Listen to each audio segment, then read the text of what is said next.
invito a que, por favor, abran sus Biblias en 1 Timoteo capítulo 5. Y el día de hoy vamos a examinar los versos 1 y 2. 1 Timoteo capítulo 5, versos 1 y 2. Abra ahí su Biblia, por favor.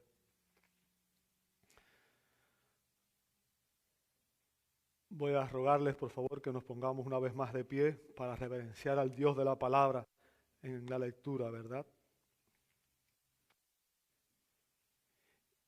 Vamos a aprender hoy sobre cómo confrontar el pecado en la familia de fe. Cómo confrontar el pecado en la familia de fe. Dice así la Sagrada Escritura: no reprendas con dureza al anciano, sino más bien exhórtalo como a padre, los más jóvenes como hermanos, a las ancianas como a madres, a las más jóvenes como a hermanas, con toda pureza. Padre, damos gloria a tu nombre una vez más. Y Señor, rogamos ahora el auxilio de tu Espíritu Santo. Pedimos que Él nos ilumine, sea el Maestro que nos guíe la verdad y que aplique esta palabra a nuestros corazones para que podamos vivirla en nuestras vidas. Lo rogamos en el nombre de Jesús. Amén y amén. Muchas gracias, hermanos. Pueden tomar sus asientos.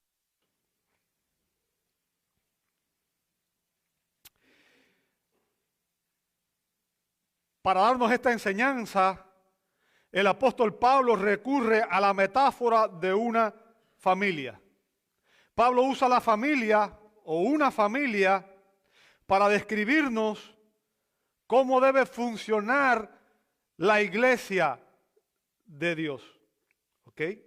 Ahora, recordemos el propósito por el cual Pablo escribió esta carta. Recuerden, Pablo escribió la carta de 1 Timoteo para enseñarnos a los creyentes, para que los creyentes aprendamos cómo debemos conducirnos en la casa de Dios. Usted ve eso en 1 Timoteo 3:15, ¿verdad? O sea, el propósito del apóstol en esta carta es que nosotros, los creyentes, aprendamos a conducirnos, a comportarnos en la casa de Dios. Pues, ¿por qué? Porque todos los creyentes somos miembros de la familia de Dios.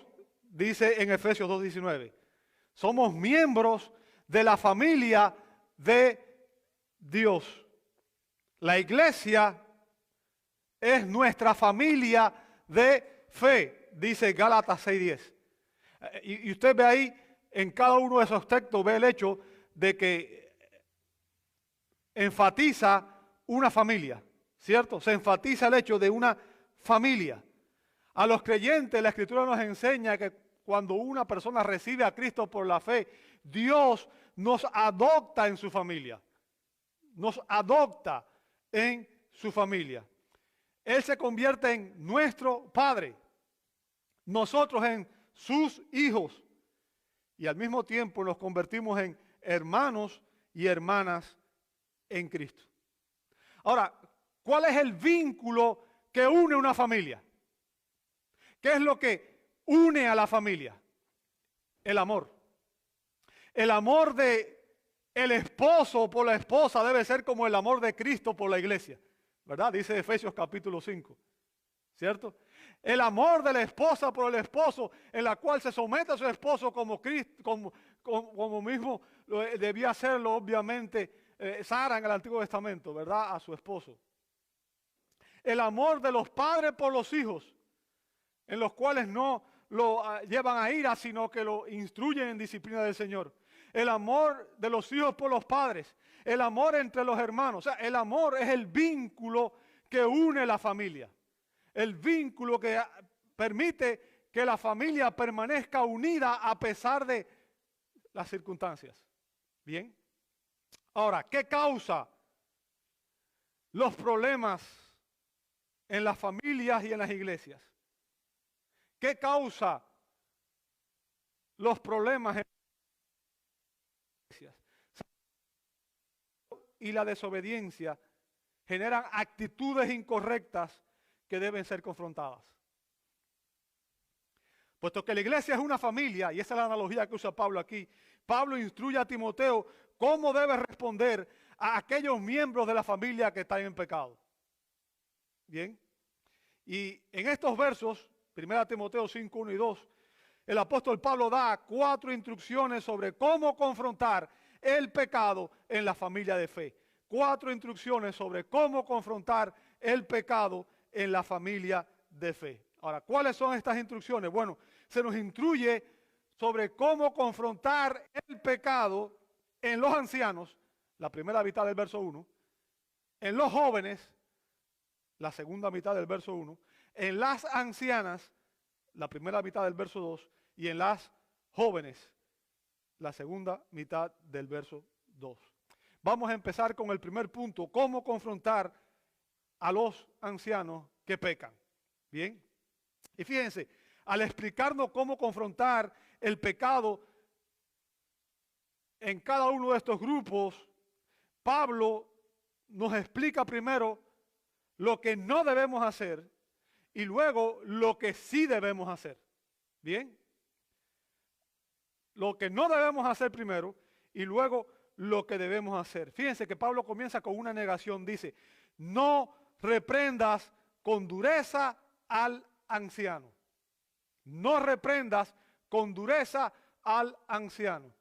Ahora, la traducción literal de este texto del griego al español sería, no reprendas al anciano. No sé si cuántos de ustedes, si alguno de ustedes todavía tiene la versión de la Reina Valera, creo que esa es la traducción que da la Reina Valera, ¿verdad? No reprendas al anciano. Sin embargo, la Biblia de las Américas traduce no reprendas con dureza. ¿Por qué? Porque el término reprender ahí viene de una palabra griega, epiplepso, que es una palabra griega compuesta. Tiene un prefijo epi, que significa sobre o a, y plexo, que significa golpear o pegar. Bien, es una palabra extraña que aparece solamente aquí en el Nuevo Testamento. Significa golpear, atacar, reprender duramente. Y es un término sumamente fuerte. O sea, expresa una idea sumamente fuerte. Bien, y es por eso que la Biblia de las Américas añade la expresión con dureza para darle el significado del verbo griego, ¿ok? Enfatizando, dándole el énfasis que lleva el término griego, porque en español no se capta toda la idea cuando se dice simplemente reprender. El texto griego dice, no reprendas con dureza, con severidad. Es más, lo lleva un poco más allá, no reprendas con violencia. Ese sería el término correcto. Bien. Confrontar las actitudes pecaminosas es un aspecto crucial del amor en la familia. Bien, la Biblia nos enseña que debemos imitar el ejemplo de Dios, el ejemplo divino. La palabra de Dios nos dice en Hebreos 12:6 que el Señor al que ama, ¿qué hace? Disciplina y que, fíjense, azota a todo el que recibe por hijo. ¿Lo ve ahí? Disciplina y azota a todo aquel que recibe por hijo. Fíjense, la disciplina divina evidencia el amor de Dios por su hijo. Dice la Biblia que al que no recibe disciplina es porque no es su hijo. No es un hijo legítimo. Bien. Así que el amor por nuestra familia, o sea, si nosotros amamos a nuestra familia, ese amor por ellos debe motivarnos a lidiar con toda aquella actitud o acción pecaminosa que causa dolor o división dentro de la familia. ¿Sí o no? Si amamos a nuestra familia, debemos lidiar, confrontar toda actitud que causa dolor o división dentro de la familia. Ahora, Pablo aquí está diciendo que se prohíbe la violencia verbal, porque como explica un predicador, usualmente la violencia verbal es un método de corrección que se basa en el miedo y la autoridad. Bien, y que a menudo se aplica cuando los sentimientos de ira e inseguridad son elevados. Pablo dice, ¿sabes qué? Ese no es el mecanismo, ese no es el medio, el modo de lidiar con el pecado. La violencia no es el modo de lidiar con el pecado. Ahora, el amor debe motivarnos a lidiar con cualquier pecado que haya en la familia. Pero no solamente el amor nos lleva a lidiar con el pecado de nuestra familia carnal, sino también que el amor nos lleva a lidiar con el pecado en nuestra familia de fe. O sea, el amor por nuestros hermanos y hermanas en Cristo, el amor por nuestra familia espiritual, también debe motivarnos a los cristianos a confrontar el pecado que divide y daña a la iglesia. Es responsabilidad colectiva de la iglesia el velar, el cuidar, el proteger la familia de fe. Y sabe, esto viene una enseñanza directa de Jesús mismo. Jesús dio una enseñanza sobre cómo debe la iglesia cuidar de su unidad, de cómo debe velar y obviamente confrontar el pecado. Usted ve, por ejemplo, en Mateo 18, 15 al 17. Mateo 18, 15 al 17. Fíjense, es Jesús quien está dando esta instrucción a la iglesia. ¿Bien? Dice Mateo 18, 15. Y si tu hermano peca, usted ve ahí cuál es la situación, ¿verdad? Cuando alguien peca, un hermano de la iglesia peca, dice, ve y repréndelo, ¿cómo? A solas. O sea, es lo primero que hay que hacer. En vez de ir y contar chismes y murmurar y hablar con otra gente, si vemos que alguien está pecando, ¿qué debemos hacer? Ir con esa persona directamente y confrontarlo con su pecado. ¿Ve? Es lo primero que debemos hacer. Esa es la manera de resolver el pecado en la familia de fe. Ir y confrontarlo. Ve y repréndelo a solas. Nadie más necesita enterarse. ¿Ok? Nadie más necesita saberlo. Dice, ¿por qué? Dice, si te escucha, has ganado a tu hermano. O sea, has restaurado la relación. Y has logrado que ese hermano también restaure su relación con Dios. ¿Por qué? Porque cada vez que nosotros pecamos, la armonía de la relación con Dios se interrumpe. Voy a llevarlo al ejemplo que estamos viendo. El amor de un padre por un hijo siempre va a estar ahí. Uno siempre ama a sus hijos. Pero cuando un hijo es rebelde y está actuando de manera que no es lo que nos agrada, obviamente nos enojamos con él y vamos a disciplinarlo, ¿cierto? Entonces, el objetivo siempre es restaurar la relación. ¿Ok? Verso 16, pero si no te escucha, o sea, si este hermano no quiere escuchar, lleva contigo a uno o dos más para que toda palabra sea confirmada. ¿Por qué? Por boca de dos o tres testigos. Ahora se da cuenta, ahora ya este es el segundo paso en la disciplina. Necesitamos dos testigos. ¿Por qué? Porque obviamente cuando usted va a acusar a alguien, por ejemplo, si usted va a un juzgado y hace una acusación contra otra persona, y usted llega allí y usted dice, no, yo estoy acusando a esta persona de tal cosa, pero la persona niega los cargos, es palabra contra palabra. ¿Se entiende? Si no hay testigos, no hay manera de comprobar que esa persona realmente hizo lo que la otra persona dice. Y se puede considerar una falsa acusación. ¿Bien? Ahora, dice, si con dos testigos o tres testigos no se arrepiente, y si rehúsa escucharlo, dice el verso 17, dilo a quién, a toda la iglesia. De ahí los pasos de la disciplina. Primero la persona en privado, después con dos testigos, ya se involucra persona. Después, si la persona no se arrepiente, dilo a la iglesia, o sea, a todos los creyentes de la iglesia. ¿Bien? Dice, y si también rehúsa escuchar a la iglesia, sea para ti como el gentil y el recaudador. O sea, ¿qué significa esto? Considéralo como un incrédulo. De hecho, la Escritura nos dice que debemos excomulgarlo de la familia de fe, sacarlo de la comunión con los santos. Ahora, lo que Cristo está haciendo ahí es enseñándonos a cómo confrontar el pecado y mantener la disciplina de la iglesia. ¿Por qué? Porque mantener la disciplina de la iglesia es esencial para la familia de fe. Confrontar el pecado y mantener la disciplina es esencial para la familia de fe, para que la iglesia se mantenga saludable y unida.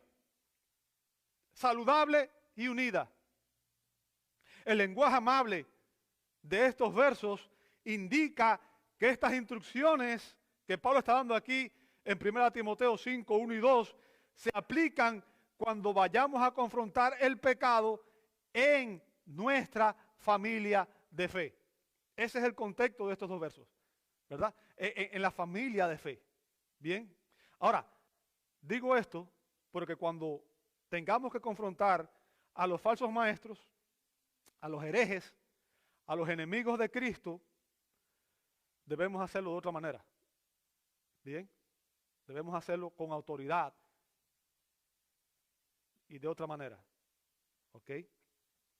Timoteo, el joven pastor Timoteo pertenecía a una familia de fe en la que varios de sus miembros, o sea, había varios miembros de la iglesia de Éfeso que necesitaban ser confrontados por su pecado. Cuando usted lee esta carta se va a dar cuenta, empezando porque habían líderes, habían ancianos de la iglesia que estaban enseñando herejías.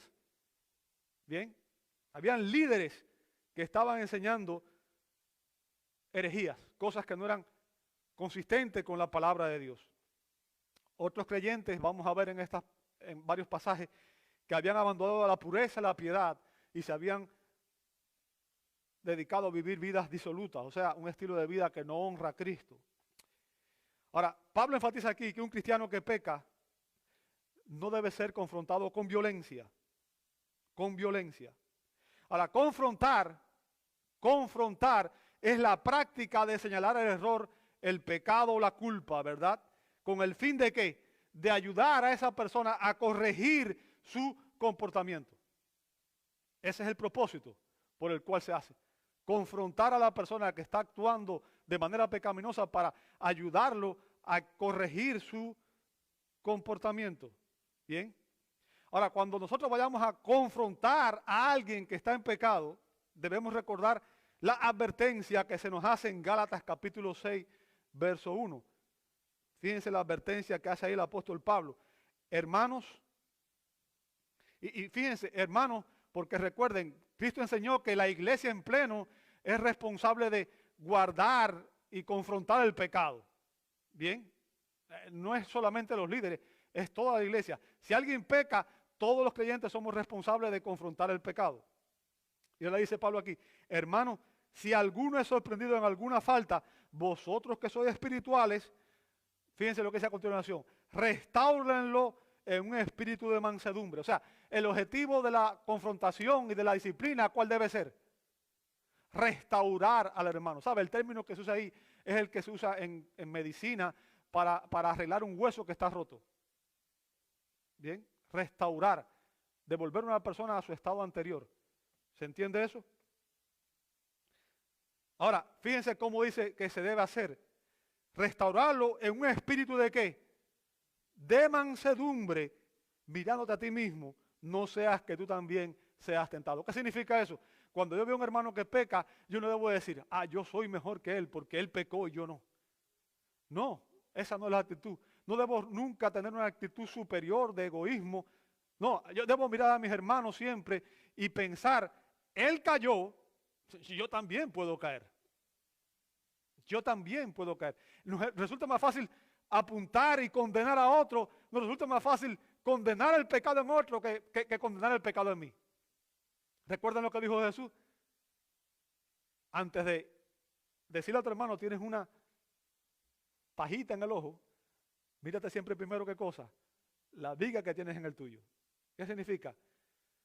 Cuando vayamos a confrontar el pecado en otro, tenemos que estar seguros de que nosotros no estamos cayendo en el mismo pecado. ¿Ok?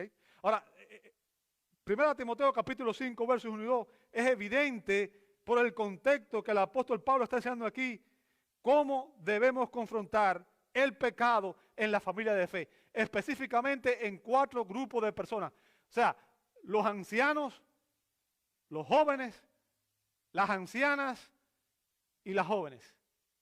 Bien, eso es lo que Pablo está haciendo aquí. ¿Cómo confrontar el pecado en esos 4 grupos de personas? Y el primer grupo al que Pablo hace referencia aquí son los ancianos. ¿Sabe? El término que usa ahí, presbíteros, es el mismo término que se usó en el capítulo 3 para hablar de los líderes que han sido ordenados para el oficio de anciano. Bien. Quiero que usted entienda, este primer verso es la clave de los dos versos. O sea, en el primer verso está la enseñanza de todos los dos versos. Bien. Ahora, cuando Pablo dice no confrontes con severidad al anciano, el término anciano ahí se usa en relación al oficio de anciano. O sea, no se está refiriendo a cómo confrontar a un anciano específicamente que está ocupando el oficio dentro de la iglesia. Por el contexto, vemos que cuando Pablo usa el término anciano ahí se refiere a hombres de edad avanzada. Se refiere a hombres mayores, ¿bien? En contraste con hombres jóvenes. Ese es el contraste que está haciendo hoy Pablo. Está diciendo cómo confrontar el pecado en los hombres ancianos, cómo confrontar el pecado en los hombres jóvenes, cómo confrontar el pecado en las mujeres ancianas y cómo confrontar el pecado en las mujeres jóvenes. Ese es el contraste que está haciendo. ¿Me sigue hasta ahí? Es importante que entendamos esto. ¿Por qué? Porque nuestra cultura pagana, y digo nuestra cultura porque vivimos en esta cultura, pero en realidad todas las culturas son paganas. No existe ninguna nación que sea cristiana. ¿Entiende eso? Muchas veces decimos, Estados Unidos es un país cristiano. Eso es un error. Este país no es un país cristiano. No existe ninguna nación cristiana. Esta es una nación que lamentablemente también es pagana. Ahora, aquí ha habido un movimiento fuerte de cristianismo, cierto, por muchos años, pero la cultura en la cual vivimos es pagana. Y cuando hablamos de la cultura, tenemos que ver que hay una tendencia que va cada vez creciendo de no ser respetuosa a los ancianos, a los mayores y a las demás personas con autoridad. Esa es una tendencia en esta cultura, a no respetar a los ancianos, a las personas mayores, no respetar a las personas con autoridad. Es algo que vemos que está incrementándose cada día.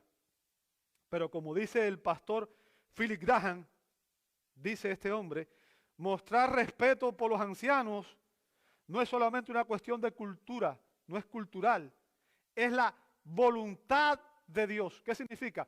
Que los jóvenes respeten a los ancianos no es algo solamente que es aceptado culturalmente, es algo que Dios demanda de los jóvenes. ¿Se entiende eso?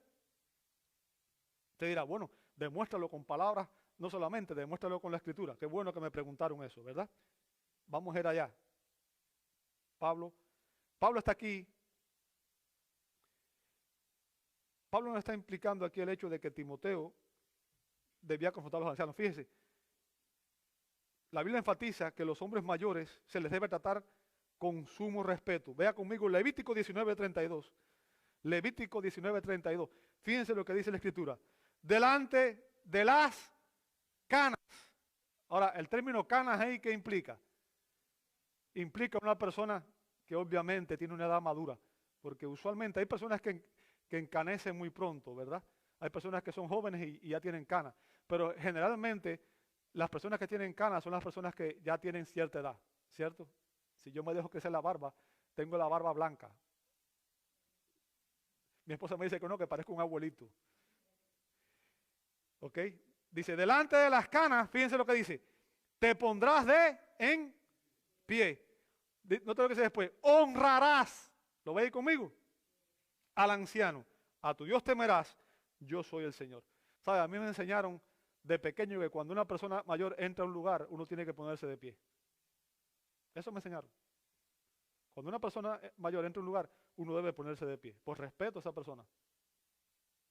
Por respeto a esa persona. Y como digo, nuestra cultura pagana tiene la tendencia a ser cada día más irrespetuosa. Usted ve hoy jóvenes que están dos ancianos o dos personas mayores conversando y se meten en el medio, empujan casi a los ancianos, hablan y no piden permiso.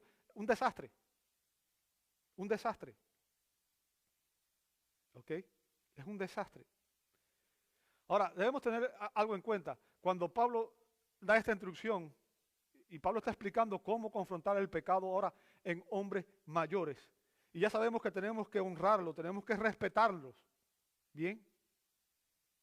Pero Pablo no está implicando aquí que no debemos confrontar a un anciano cuando peca. Eso no es lo que Pablo va a decir.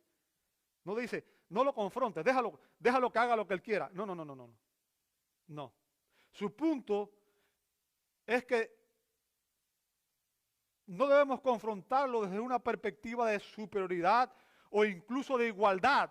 Y recuerde, cuando Pablo da esta instrucción, Timoteo era el pastor maestro y obviamente era un hombre joven de unos 35 años aproximadamente, y seguramente en la congregación habían creyentes que eran mucho mayor de él en edad, ¿verdad? Y Pablo le está diciendo la manera en que debe confrontar a esas personas cuando están en pecado.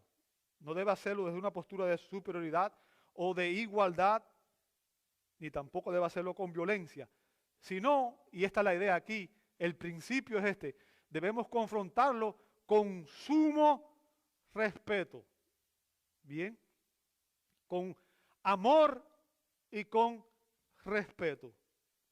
El apóstol nos enseña a continuación, ya nos explicó lo que no debemos hacer, o sea, no debemos tratarlo con violencia, y ahora nos va a explicar lo que debemos hacer. Dice, sino más bien, exhórtalo como a padre. ¿Lo veis? La primera mitad del verso 1. Y este es el principio aquí. Este es el principio. No debemos usar la violencia, sino debemos usar la exhortación.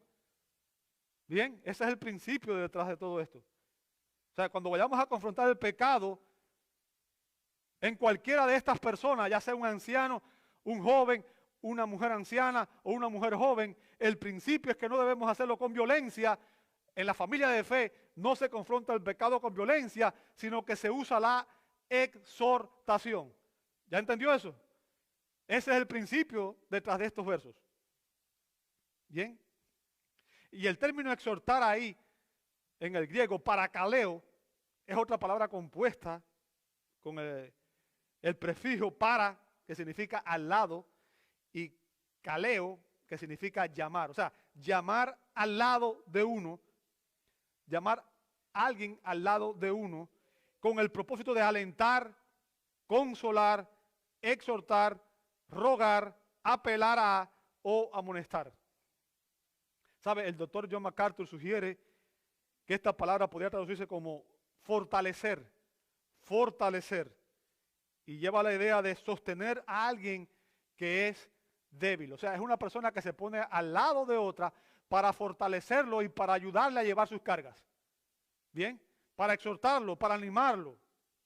Recuerda, hay una palabra que está relacionada con esta, es la palabra paracletos. Recuerda eso cuando Jesús dijo en Juan 14:6, y yo rogaré al Padre y Él os dará otro consolador. ¿Recuerda eso? O sea, el término consolador ahí es el término griego paracletos, que literalmente significa uno llamado al lado para ayudar. O sea, la idea aquí es que el creyente debe hacer la misma función que hace el Espíritu Santo. Obviamente, no con la misma implicación, ¿bien? Porque obviamente el Espíritu Santo es divino, tiene una autoridad y un poder que nosotros no tenemos, pero debemos realizar la misma función, ponernos al lado para ayudar, ¿bien? Y conlleva la idea de alguien que anima, ayuda, consuela y exhorta. Eso es lo que hace el Espíritu Santo con nosotros, ¿bien? Cuando exhortamos a alguien,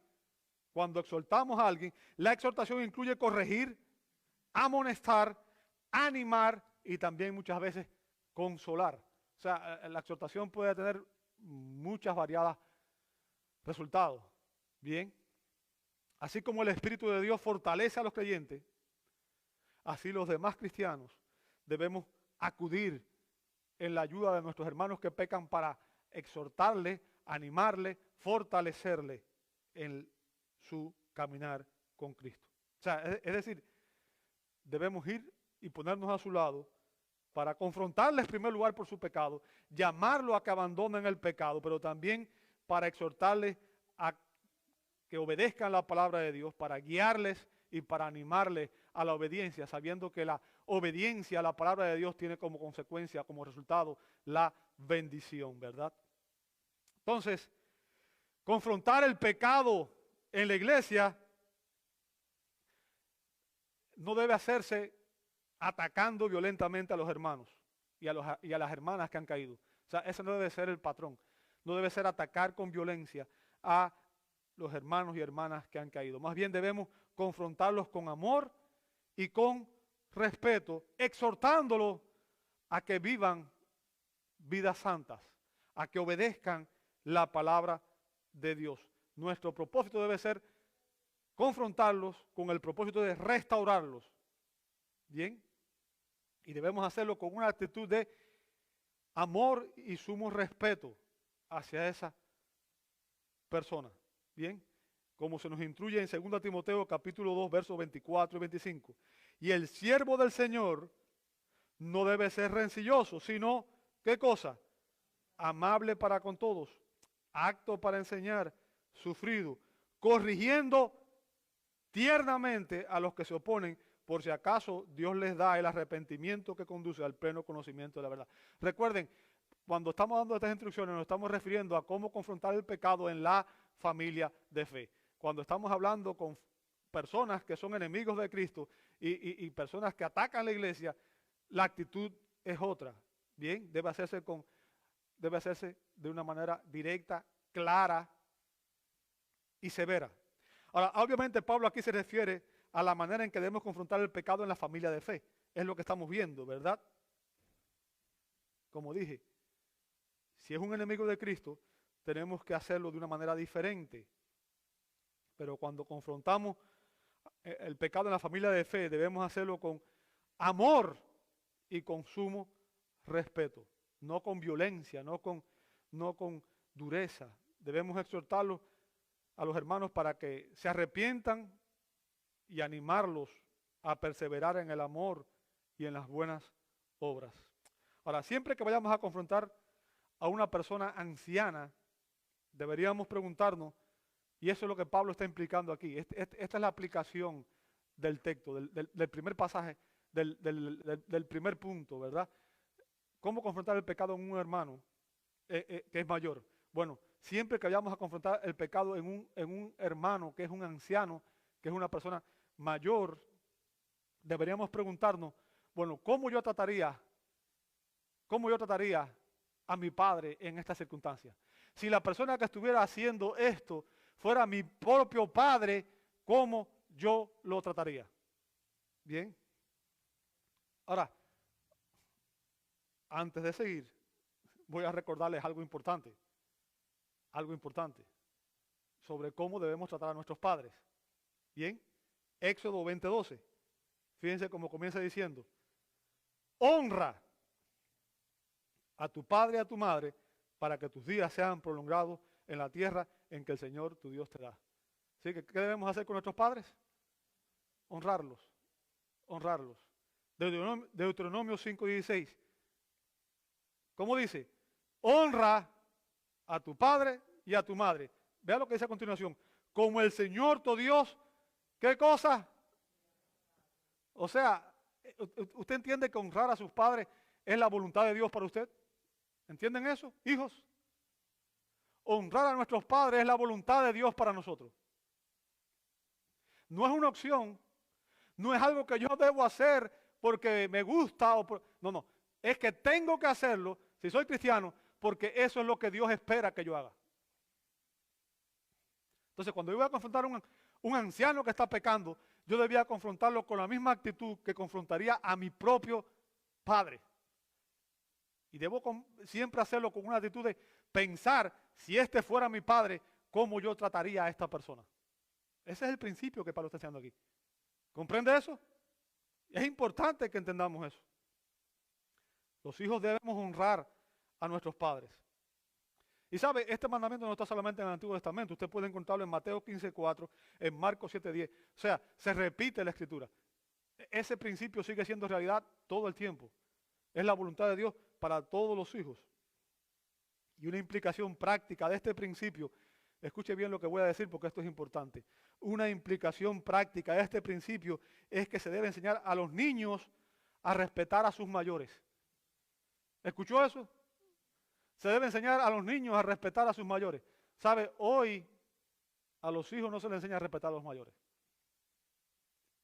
Cuando a mí me llevaban a la escuela, cuando era niño, mi mamá decía, aquí lo entrego, si se porta mal, disciplínelo, y después me avisa para yo disciplinar la casa.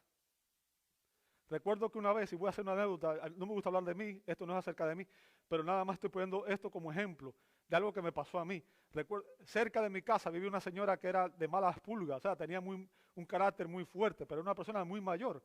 Y estábamos jugando, no en su calle, sino en la calle del costado, estábamos jugando béisbol, pelota, ¿ok?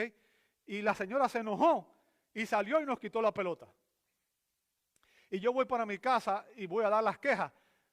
Se me ocurrió la terrible idea de decirle a mi mamá, no porque, y en vez de decir el nombre de la señora, dije el apodo que le decían escoba amarga a la señora.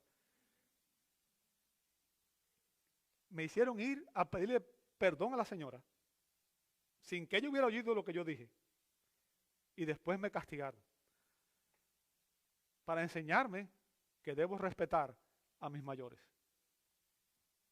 Y el punto que estoy haciendo es que este principio, si usted no enseña a sus hijos a respetarlo a usted, sus hijos no solamente no lo van a respetar a usted, sus hijos no van a respetar ninguna otra autoridad. Y cuando un hijo no respeta ninguna autoridad, el resultado es que ese hijo llega a un momento a ser un delincuente.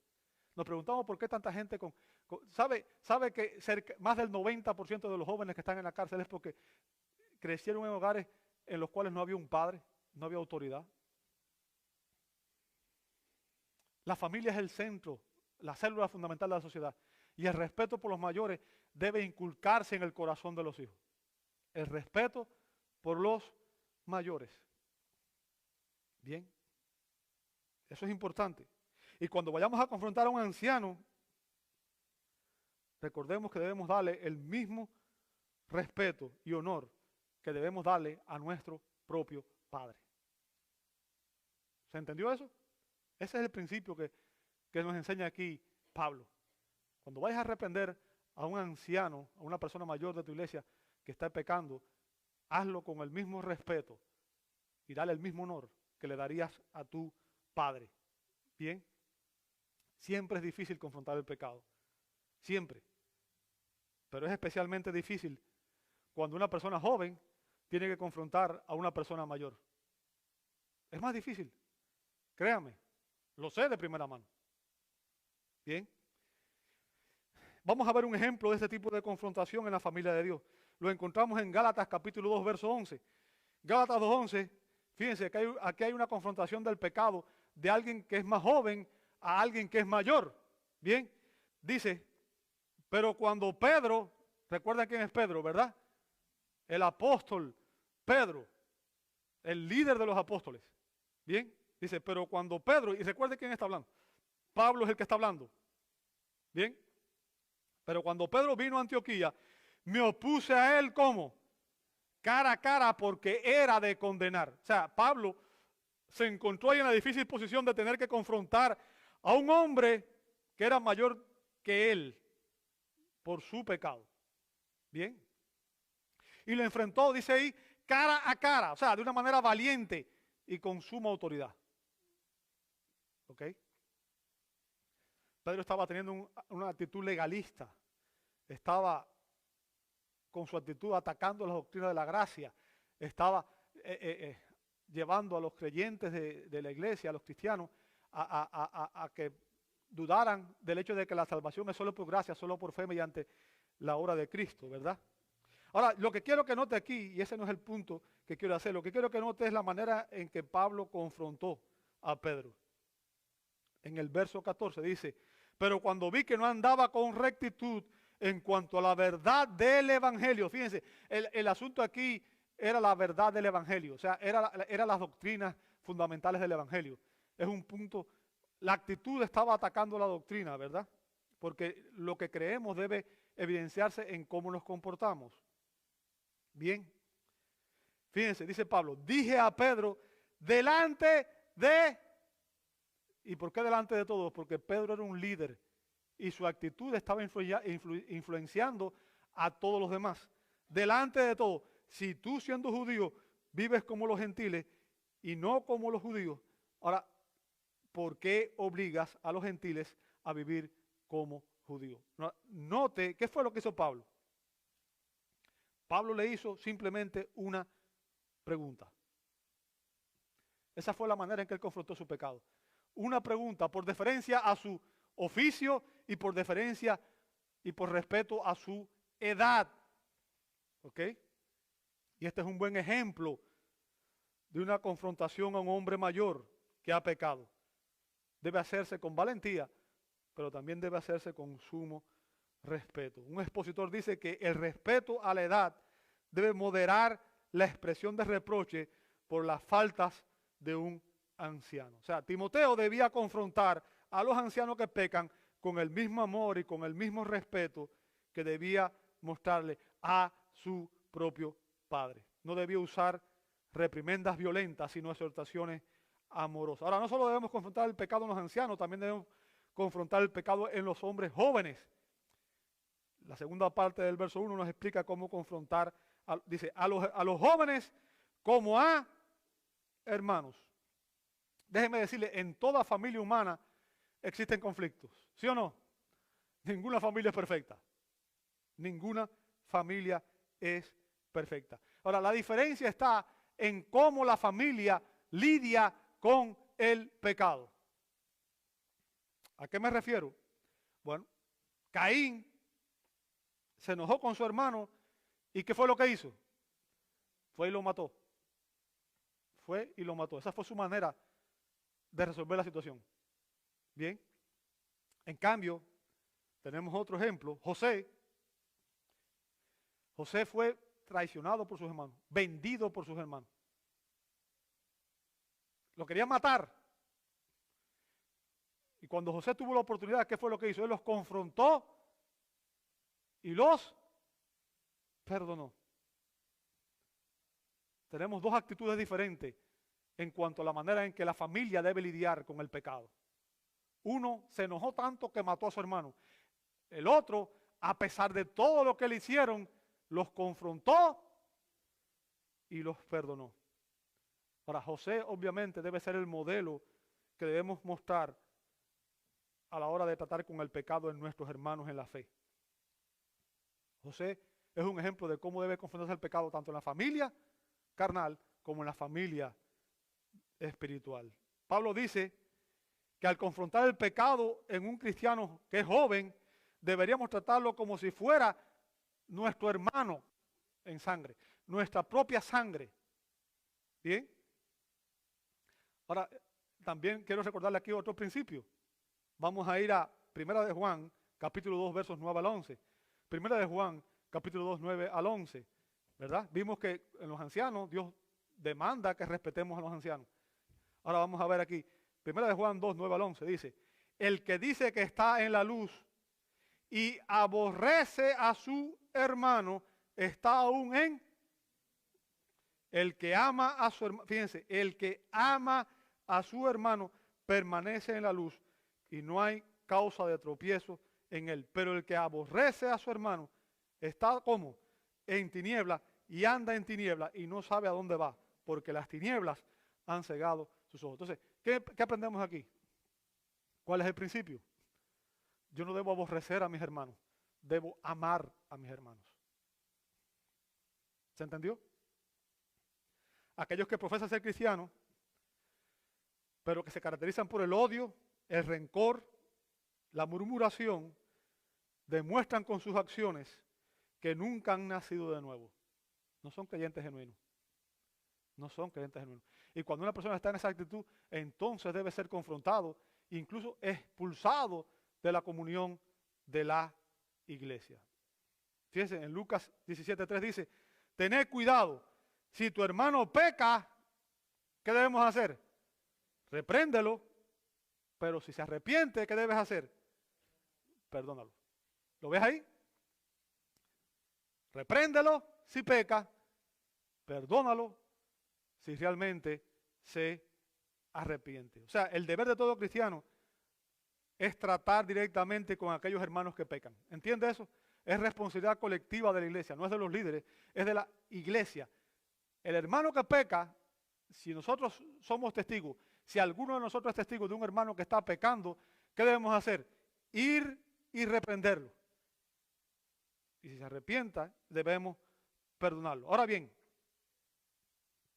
¿qué debemos hacer con aquellos que no se arrepienten y que continúan en rebeldía? ¿Qué debemos hacer con aquellos que lo confrontamos y no se arrepienten? Segunda Tesalonicenses capítulo 3, verso 6 dice, ahora bien, hermanos, os mandamos, fíjense que esta no es una opción, os mandamos en el nombre de nuestro Señor Jesucristo que os ¿qué? Apartéis de todo hermano que ande desordenadamente y no según la doctrina que recibiste de nosotros. Verso 14 y 15. Y si alguno no obedece nuestra enseñanza en esta carta, señalad al tal, ¿y qué cosa? Y no os asociéis con él para que se avergüence. Sin embargo, no lo tengan por enemigo, sino amonestarle como a un hermano. ¿Qué significa eso? Si una persona se le corrige, se le confronta, se le llama al arrepentimiento y no se quiere arrepentir, se le da los pasos de la disciplina dependiendo del pecado que es y de ahí se expulsa, se saca de la comunión para que esa persona entienda la severidad de lo que está haciendo, entienda la seriedad de su pecado. Y fíjense, estas no son meras sugerencias. Lo que estamos diciendo aquí no son meras sugerencias, sino que tienen el peso de la autoridad divina, porque es Dios quien demanda esto de su pueblo. Bien, Pablo exigió la separación de todos aquellos que son desobedientes y que no tuvieran la actitud de arrepentirse. Pablo dice aquí que debemos excluirlo. A los obedientes no debemos permitirle que se unan con los desobedientes para que no se contamine el pecado, porque la Biblia dice claramente que un poco de levadura leva a toda la masa. Bien, los cristianos que son abiertamente desobedientes y rebeldes deben ser expulsados de la comunión de la familia de fe. ¿Para qué? Para avergonzarlos y quizás de esa manera se arrepientan porque ellos están negando a obedecer la palabra de Dios. Ahora, el propósito de esta disciplina siempre es buscar el arrepentimiento de las personas. No es venganza, no es vengarnos de las personas, es buscar el arrepentimiento y la restauración de los pecadores. Ahora, además de confrontar el pecado en los jóvenes, también vamos a ver cómo debe confrontarse el pecado en las ancianas. La primera parte del verso 2. Las ancianas como a madres. Y el principio aquí vuelve a ser el mismo. Ahora, ¿cómo confrontarías a tu mamá si ella estuviera pecando?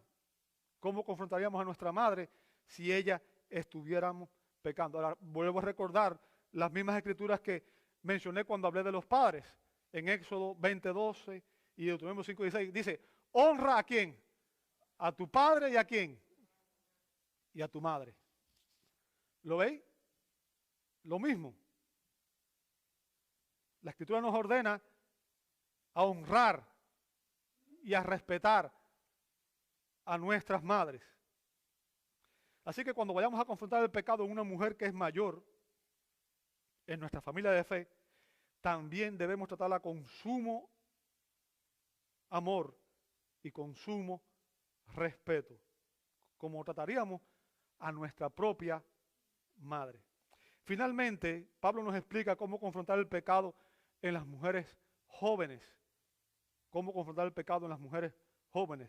La segunda parte del verso dice, a las más jóvenes como hermanas con toda pureza. ¿Lo veis? Fíjense, el principio vuelve a ser el mismo. Pablo instruye que debemos tratar a las mujeres jóvenes como mismo trataríamos a las mujeres, a nuestras hermanas de carne. Bien, a nuestras hermanas de nuestra familia carnal. Ahora, y esto es importante, fíjense que Pablo añade al final, dice con toda, y añade un texto, una palabra, pureza, ¿lo veis? Con toda pureza. O sea, la palabra de Dios, yo quiero que usted entienda, la palabra de Dios condena el incesto. El incesto es la relación carnal, sexual, entre personas que tienen una relación filial estrecha, entre madres e hijos o entre hermanos y hermanas. Tienen un parentesco cercano. Bien.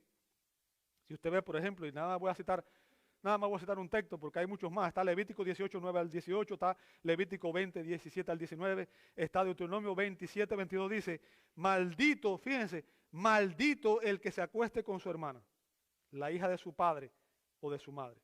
Y todo el pueblo dirá, amén. Ahora, el principio que está aplicando a Pablo aquí es cuando estamos nosotros en una posición que debemos confrontar a una hermana que está en pecado, debemos mirarla no con los ojos de un hombre, sino con los ojos de un hermano. Ese es el principio. ¿Se entiende eso? No debemos permitirnos el lujo de mirar a una mujer joven con lujuria. Eso es lo que Pablo está implicando aquí. Un ministro no debe comprometer su compromiso con Cristo al tener una relación inapropiada con una de sus hermanas en Cristo. Es un pecado horrible que un pastor se involucre y caiga en un pecado, ya sea mental o físico, con una hermana más joven en la iglesia. Y sabe, lo que Pablo está diciendo aquí es que si un líder espiritual se involucra en una relación inapropiada con una mujer joven, es como si estuviera cometiendo un incesto. ¿Entiende eso? Porque si somos hermanos en la fe, Pablo está diciendo, bueno, el principio es el mismo. Si cometes un incesto en la familia, Dios maldice el incesto en la familia. Bueno, pues Dios también condena el incesto en la familia de fe. Tan serio es el problema. ¿Entiende el punto? Lamentablemente esto es algo muy común y es por eso que Pablo da esta advertencia. ¿Sabe? Cuando estaba preparando este mensaje, hice una búsqueda en Google. Y usted sabe que Google hoy es donde aparece todo, ¿verdad? Aunque no siempre aparece cosas buenas. Y lamentablemente me dio pesar ver una lista de acusaciones de este tipo. Es triste. Es lamentable. Amados, quienes tratamos con mujeres jóvenes, deberíamos hacerlo con el mismo honor, el mismo respeto que trataríamos a nuestras hermanas carnales, con suma pureza y con sumo respeto.